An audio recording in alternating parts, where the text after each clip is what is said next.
Good morning, brothers and sisters. Good morning. I hope that you are all doing well. I am doing well, in spite of different attacks that I've been on the receiving end, and then made sure that I return the war where it came from, because we cannot be passive. We cannot. Now is not the time. We are living the last days. It's the beginning of the last days. And because of that, we have to be very, very, very engaged. We need to pray. We need to know who is our God, who is our Father, the God that we are serving. We need to pick a master. We need to do that. And to know that we are serving Him in spirit and in truth. In my case, I'm talking about God, the creator of heaven and earth, and I'm seeing other people in the natural or in my dreams that are really, really engaged with the dark side. They made their choice. It's not by deception, it's not by ignorance. They just made up their mind and they chose the God that they want to serve. So to each his own. To each his own. I have a Lord, and He's my Father, and He's taking care of me. So I'm very grateful for that. And I would like to continue about sexual relations. Excuse me. I would like to continue about sexual relations and the dangers that comes with sex, that act, the sexual act. There are so many dangers that come with it, because when God created it, because God is the one who gave it to us human being, it was in the context of marriage, Adam and Eve, and He told them, be fruitful and multiply. So His idea was in the context of multiplication. Then at that point you become co-laborer with God the Father, and that's how, through the union of a male and a female, God is going to send spirit, and those spirits come with a purpose. They come from God. They come because God has sent them. So they have a reason of being here on this realm of ours. So when they come because of the bloodline. It's not a random coming like drops of rain, of water falling. No, there is a reason why. That's why we come in packs. We have the same character, we have the same nature, we have the same interest, same predisposition, or same issues. Those that are coming are not the problem. They come because God sent them. They come because there is a purpose, and they come, they have a mission to fulfill. It reminds me of Mission Impossible. Should you accept the mission? But in this case, they don't ask you, you just come, and you have a mission that was prepared for you. The battle is here. Once they get here on earth, then those, the newcomers, hopefully come in a family where people are aware of the situation here in this realm, and hopefully you have praying parents who live in the fear of the Lord, because then the whole family is dedicated to that Lord. I'm talking about the creator of heaven and earth. On the other side, we also have families that come, they are serving the other Lord, and that's how it is. So we are grouping of people that we call families, and I could say that we are agent of an agency, and in this case it's God's, the creator, or the other side. So that's how we come.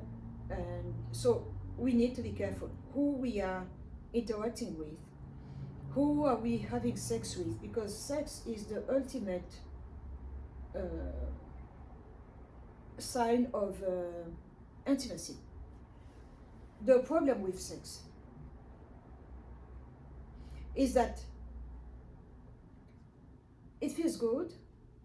Some of us react to it in a way that they become slave and addicted, and they will just have sex with anybody and anything that breathes, just because they enjoy it. And the more you want to explore, the more you break boundaries established by God, the more you want to venture into different things that you've never done before. You want to explore because you are a free spirit, because everybody is doing it, it's trending, and this is what I want to try. But you have dangers. When you try something, you might not be able to get out. You might not be able to come out of it. You think that you own the thing, but the thing owns you.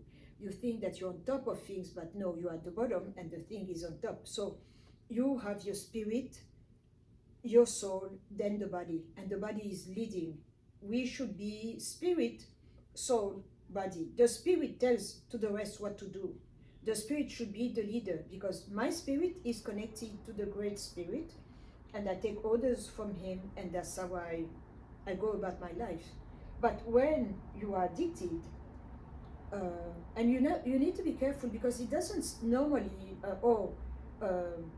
it doesn't start with sex. It could start with smoking weed, and then after a while you get tired, you need more. Then you go into cocaine, you need more, and then you start mixing alcohol and this, you need more. And then as you are mixing things, you are letting down your guard, and you will end up having sex with people that you should not have, because we are not all human beings. We have people that are they look human. I told you about it. I see them, and I don't know why. I know why. Many pastors or many believers don't want to talk about it, because there's that fear. I discovered in my own personal life that those enemies they are bullies.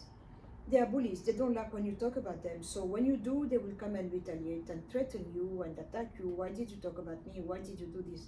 They're very vindicative and very domineering. So you need to come with the boldness of the Holy Spirit to be able to push them back. And I'm so glad that I know the Holy Spirit, because I would have been dead a long time ago. So sex. Let's go back to sex. Sex is a good thing when it's done between a man and a female, and in the sanctity of marriage. That's what we now call old-fashioned. You need to loosen up. You need to let down your hair. You need to be open. Okay. This generation doesn't see sex the way I saw it. My generation doesn't see sex the way my parents' generation saw it. We are losing something. We are being diluted, and when you go with a man. I'm a female, so I'm talking in that context. You go with a man, you really receive him, and you receive his essence. And when it comes into you, it doesn't go within 24 hours, like he left, he's gone, so it's okay. It's like nothing happened. No, on the contrary, it stays with you for 16 months, inside of you, in your spirit, because women were created to receive, to carry, and to nurture. But this is perversion, because it's casual sex, so you received, you carry, and you are nurturing perversion. And that's why the more you do it, the more you need it. And that random thing, and you say we are just friends with benefits, or I don't owe you an explanation, I can pack up and leave when I want, because I'm free. And then when I want it, I come back and we do it again. So it's a perversion. You stay there in that realm.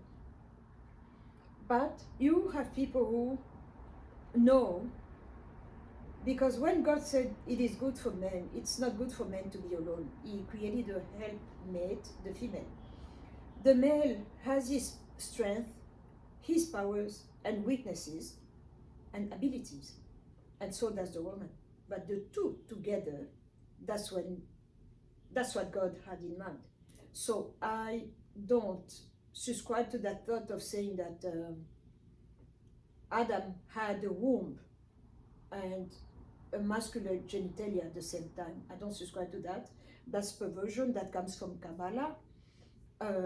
It bothers me when I hear people saying the womb man, meaning the woman.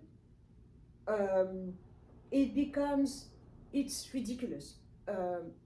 We are separated. We are different. We are not one thing. There is a male, there is a female. She has her powers, he has his powers. Together, that's when they become interesting. And if you are not married, in my books, you don't have any business to be engaging in sexual activity because you don't have a husband. And then masturbation also is very bad. I'll talk about it. So when they come together, male and female, they create power. And that power is what produces babies. It takes something. As you are feeling good, having pleasure, you are doing something also, and that thing is what create life. It's like an ignition. You create life. Life is a miracle.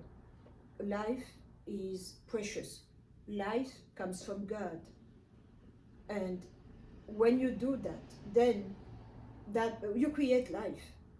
You multiply it. So you go back to that blessing in the Garden of Eden when God looked at the male and the female. They were black. He looked at them, he told them, be fruitful and multiply, subdue, and so forth. That covenant was made with a black man and a black woman because the man was created first and the female after. So the thing is, perversion comes also through sex. If it's random, it's out of order, we have a problem. And then very few people are aware of their identity. I'm talking about the spiritual identity. I'm not talking about the name that you have on your driver's license. No, your identity as you were sent. What is your purpose? What is your reason of being here? Even when I was bound and possessed up to my eyeballs, I knew that I was special. I'm not talking in a sense of arrogance. No, I just knew that I was different and odd, because what was interesting to my fellow friends was not to me. I mean, I was odd. I was listening to another sound of music, and I did everything differently. I didn't do things because everybody's doing it. And I'm grateful for that because I avoided so many things. So in that context of sex, we need to be careful. We need to be careful because you could be here, your identity, but yet you engage sexually with someone who is here. And he's going to drain you because he's a male, you're a female. He will take you back down because the spirit of the female must submit to the spirit of the man. That's how we are. Men are leaders. And when you do that, then your life will go out of order. Your job, your finances, your health, things are going to decline because you are engaged with someone who is not of your level. I'm not talking about arrogance. I'm talking about knowing who you are in Christ. I had it before Christ came in my life. He came 19 years ago when he gave me this ministry. So when he came, he even validated me so much that I know why I was born, I know why I'm here, I know what I'm supposed to do and how to do it with his help. So I am under the shadow of the Almighty. That's how I conduct my business. But when it comes to sex, many people on the dark side know the benefit of sex, but because we have a valley of decision, Joel talked about it. We have those who are already in the family of God and in Satan's family. And we have a group here in the middle. They haven't chosen. They have a foot here and a foot there. They're still playing. They're still debating and pondering where to go and what to do. So those don't know what is the power of sex. They don't know the consequences of a sexual act. And so I saw in the spirit, I told you about that scandal in my country, the previous videos. Those pastors know what they are getting from sex. They know what they get when they go with a man, because they do both, and they know what they get from women. So we have pastors in my country who are married to 7 women, living in the same house. I can't help but ask myself, do they have group sex? Do they come together and get an orgy, or the man will ask two female and say, I want to see it, and he's enjoying it and watching them do? Or does he go to them one by one, like Monday, Tuesday, Wednesday, Thursday? I don't know how it works. I don't live with them. But when you're a pastor and you're supposedly serving the true living God, and you are married to 7 women, perversion doesn't get any better than that. This is sheer, pure perversion. And you get your eyes, your spiritual eyes, from those women. You don't get it from God. So you stand on their shoulders because you are the masculine spirit, so you dominate them, you subdue them because they are your wives. You pay the dowry, you are married. And you take their power, their vision, their understanding. And you are never down, you never lack money, because a human life has up and down. It's normal. No one was born and end up without any problem. So when you are in your up season, it's fine. But when you go down, you choose among your wives which one is up, because we have different seasons. Our music is not the same. So you choose one that is up, and you take that benefit and you give her your law. And that's how they do, that's how they move. So when they are in church, they start having word of knowledge and so-called prophecies. Yeah, there are prophecies, all right, but not of God. They come from the eyes of those women, because God created us women with a keen, our vision, our understanding, our sensibility to spiritual things is greater than the men. It doesn't mean that we are better, but we are just different. Because it's not hard to communicate with spirit, actually. It's not. If you ask me, I hear people talking to me, and they are not of God, they are not sent by God, but they try to engage in a dialogue.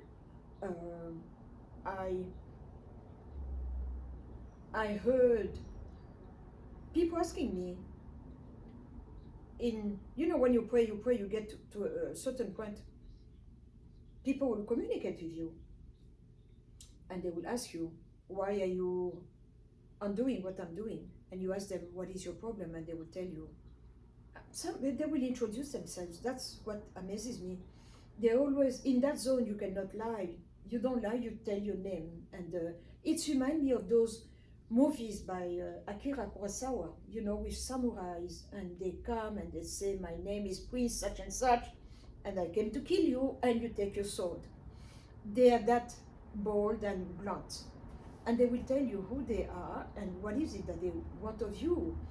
And so I discovered that many people can communicate. Many people have devices.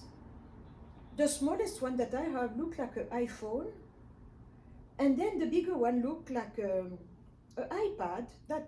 I'm talking about the size, huh? And the Holy Spirit gave them to me.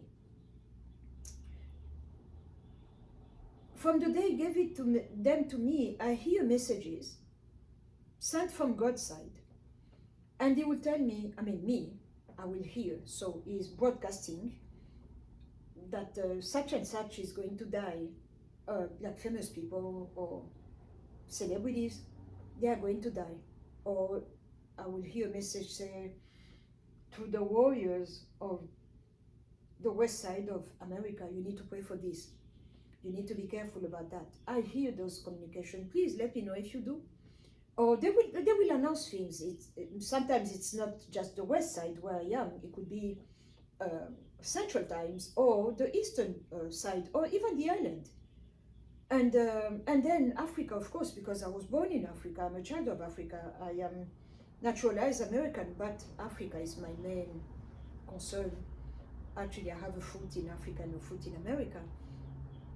And so those messages are there.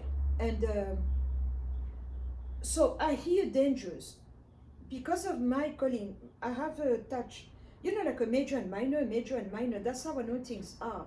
There is not just one anointing. God gives them in package, and it's our responsibility to discover them. And when you do, you start seeing that you have a major and a minor. So like sometimes the small one will pop up and go on top, and you use it for that thing, and then it comes back down. And so I hear the Holy Spirit will tell, I will announce that be careful, there is a spirit of perversion that will come up, and people are going to be oversexed. People are going to be hypersexed. People are going to have loose morals, and that's it. It goes with the Word of God. In the Bible, it says so. Men are going to be lovers of themselves, and this and that. So you can find those prophecies. But the thing is, when that spirit comes, it will attack even the church. So that's what happened in the Congo, and it came because that spirit attacks and brings perversion. So if God didn't call you, I go back to my video, are you called or did you call yourself? If you didn't call yourself, then you are still undone. You are not fully delivered. There is a problem, because we all have problems. And when that spirit comes, sexual perversion will come there.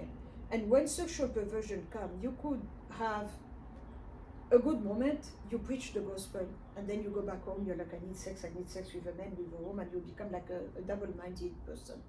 And that will bring instability in all your ways. The Bible says it so well. So that's the danger of sex. And once you give in once, then the door is opened, and spirit can come because you're married to them, you had sex with them. Sex is a marriage.